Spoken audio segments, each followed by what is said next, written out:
Hi, my name is Kyle Jaworowski, and I'm applying for the Citadel Miniatures Designer Program. The first kit I ever got was a box of Eldar Guardians. I was 12 at the time. My cousin and I made some of the worst Guardians I've ever seen, but we loved it. I got the 3rd ed rulebook, and we both took up Space Marines. We didn't get many of the rules right, but we had a lot of fun.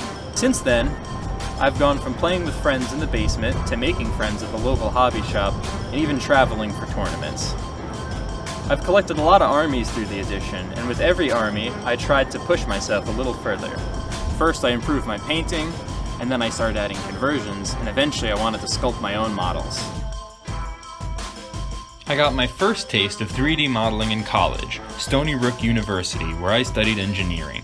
One of my required classes was an intro to 3D modeling, where I learned SolidWorks. It was then I realized I can create minis with this, so I taught myself Blender, ZBrush, and learned how to 3D print and resin cast.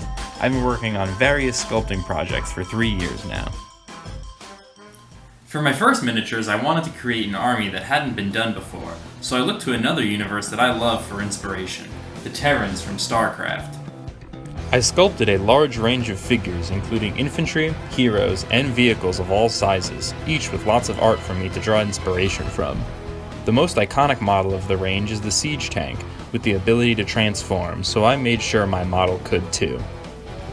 For some character work, I made a statue of Nova, the ghost, who was fully resin cast.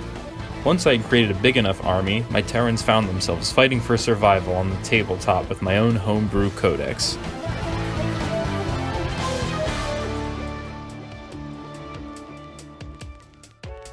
Through 2018, I studied with my mentor, Aaron Beinart, a senior statue sculptor for Blizzard.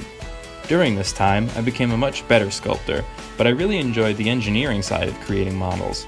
I understand how each step of production, like 3D printing versus injection molding, has its own specific constraints, and designing around these constraints while keeping the sculpt true to its original form is always a fun challenge. I've also done freelance work on collectible statues, Psylocke and Gadaiju. Both times I was provided with a mostly finished model and had to prepare the model for production. I'm really happy with Psylocke's transparent blade and Gadaiju's 3 interchangeable heads. Currently, I work for Shapeways as a 3D printing engineer on the Hero Forge team. Shapeways is a great place to learn different types of printing processes and how to optimize models for printability. Being on the Hero Forge team, seeing minis all day inspires me to come home and sculpt my own. More recently, I've been personalizing my orcs and Tau with my own bits.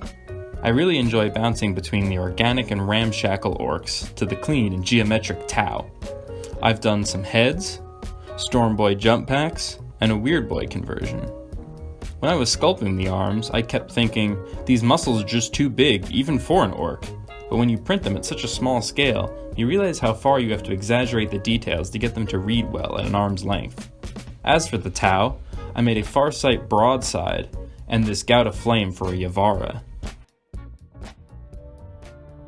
Safe to say, Warhammer 40,000 has had a huge impact on me. Without it, I have no idea where I would be. I've enjoyed Warhammer as a hobby, as a game, and now I want to enjoy it as a career. Thanks for listening. I hope to hear from you soon, and praise be to the Emperor.